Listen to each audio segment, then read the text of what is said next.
Hello everyone, I am Neha and welcome back to my channel. I am here with a new topic, so let's begin. तो आज का हमारा topic है Gardner's theory of multiple intelligence. चलिए start करते हैं। Harvard gardener का birth हुआ था इन 1943 में। When he started his study, उन्होंने एक रिसर्च प्रोजेक्ट जीरो फॉलो किया था, जिसमें उनके बहुत ही अच्छे सपोर्ट की वजह से इन 1981 में उन्हें मैक और आर्थर प्राइज फेलोशिप से अवार्ड दिया गया, जिसमें उन्होंने तभी अनाउंस किया कि वो पियाजे की थ्योरी में को कमिट करते हैं, बट अपनी स्टडी परस्यू करना चाहते हैं, क्योंकि जो पियाजे की थ्योरी थी, उन्होंने जो ह्यूमन माइंड पे वर्क किया था वो बहुत ही छोटा था।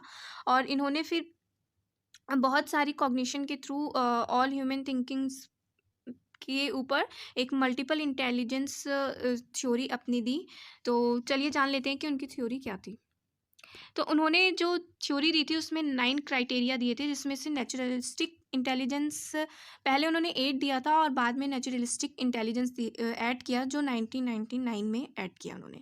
तो लिंग्विस्टिक और लॉजिकल मैथमेटिकल इंटेलिजेंस उनके अकॉर्डिंग स्कूल वैल्यूज़ में के क्राइटेरिया में आते थे।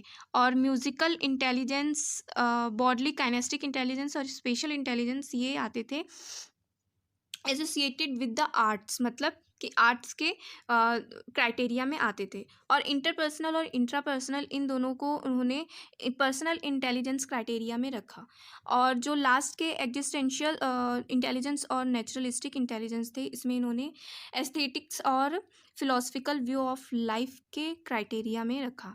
अब इन्होंने जो लिंग्विस्टिक और इंटेलिजेंस और लॉजिकल मैथमेटिकल इंटेलिजेंस दिए थे, इन एक इसका बहुत ही अच्छा एग्जाम्पल है, अभी एक मूवी आई थी शकुंतला देवी की, जिसमें विद्या बालन ने रोल प्ले किया था। उसमें उसमें उनकी जो बिना स्कूल गए ही उनकी मैथमेटिकल और जो लैंग्वेज था वो बहुत ही माइंड ब्लोइंग था।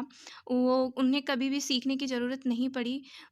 तो ये जो एग्ज़ाम्पल है वो इसी दोनों क्राइटेरिया में आते हैं। तो चलिए स्टार्ट करते हैं और जानते हैं इन्होंने इन अपने 9 क्राइटेरिया में क्या बताया।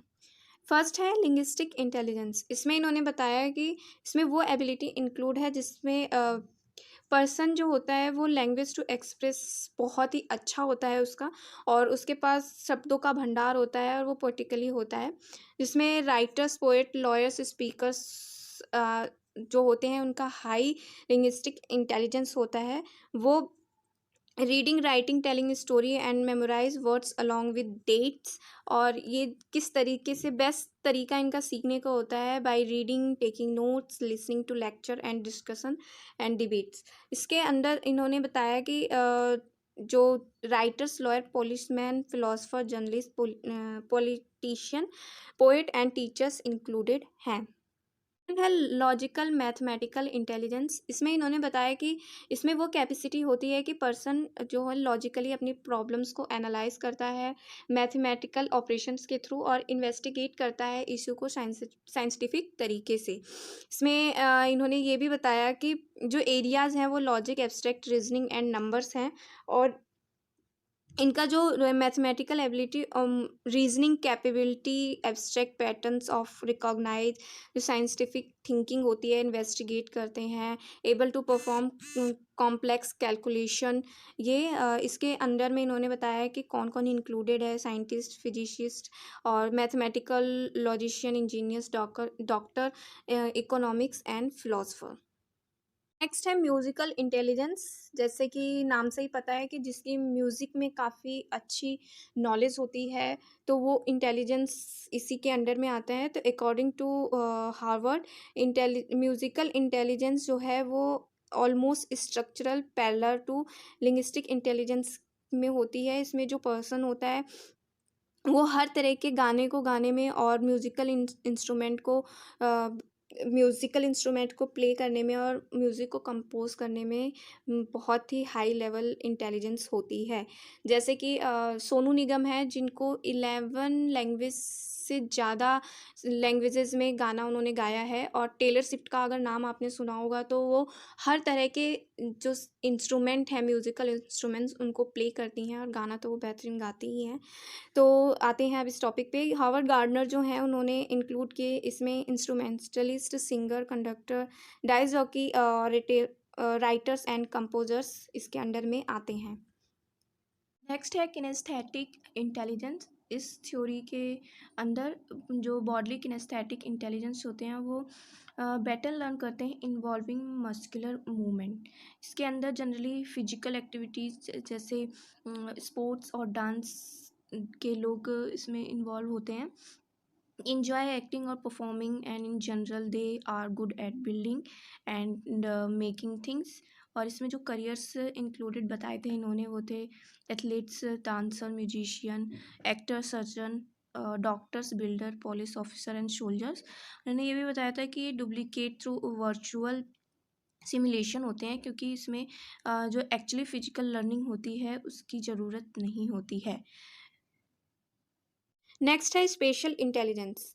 स्पेशल इंटेलिजेंस मीन्स कुछ स्पेसिफिक चीज़ें जो हर पर्सन नहीं कर पाता है, जिसमें बहुत ही माइंड की इन्वॉल्वमेंट होती है। यहाँ पे इन्होंने बताया visual with the mind's eyes means कि championship, chess player, sculptures, architecture, जो पायलट्स होते हैं वो इन्वे नेविगेटर्स, ये इसके अंडर में आते हैं। और जो स्पेशल पर्सन्स होते हैं वो पजल्स में भी काफ़ी अच्छे होते हैं, पजल्स बहुत अच्छे से सॉल्व कर पाते हैं अकॉर्डिंग टू हिम।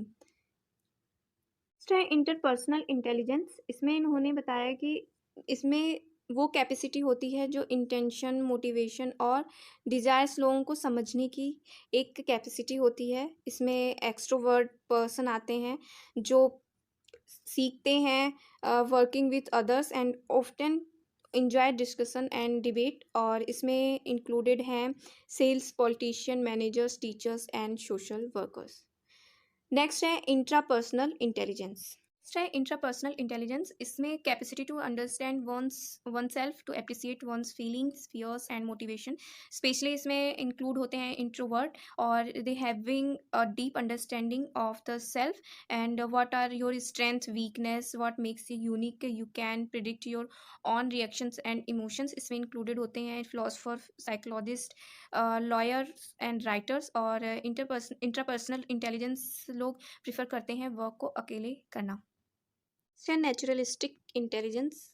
ये भी नाम से एकदम क्लियर है कि जो नेचर से ज़्यादा इन्वॉल्व होते हैं और उनके पास नेचुरल सराउंडिंग इंफॉर्मेशन बहुत ही ज़्यादा होती है, वो इस इंटेलिजेंस या इस एबिलिटी के अंडर में आते हैं। इसमें बताया है कि नेचुरलिस्टिक फार्मर्स एंड गार्डनर्स इसके अंडर में आते हैं। चलिए आप मुझे एक क्वेश्चन का आंसर दीजिए कमेंट बॉक्स में कि एक फ़िलोसफ़र है जो नेचुरलिज्म से जुड़े हुए हैं, जो प्रकृतिवादी हैं, कौन है वो? फर्स्ट रशियन थे, रशियन फिलोसोफर थे, उनका नाम आप बताइएगा। नेक्स्ट है एग्जिस्टेंशियल इंटेलिजेंस। नेक्स्ट है एग्जिस्टेंशियल इंटेलिजेंस, ये लास्ट है क्राइटेरिया ऑफ गार्डनर। तो इसमें एबिलिटी है कि क्या एग्जिस्ट करता है इस दुनिया में, ये इंटेलिजेंस जो कैपेसिटी जो होती है इसके अंडर में आती है। इसके अंदर में इन्होंने इंटेलिजेंस बताया cosmologist and philosopher. Cosmologist means ब्रह्मांड में क्या है, कैसे है, क्यों है, इसका पता लगाते हैं। और फिलोसफर होते हैं जो वो भी उसी तरीके का कुछ करते हैं वो, लेकिन वो आइडियलिज्म से जुड़े, नेचुरलिज्म से जुड़े, इन सब चीज़ों को जोड़कर एक्सप्रेस करते हैं। तो ये था गार्डनर के 9 क्राइटेरियाज़। आई होप ये टॉपिक आपको क्लियर हो गया हो। तो घर पे रहिए, सुरक्षित रहिए, सीखते रहिए, मेरी वीडियोस को देखते रहिए। Thanks for watching.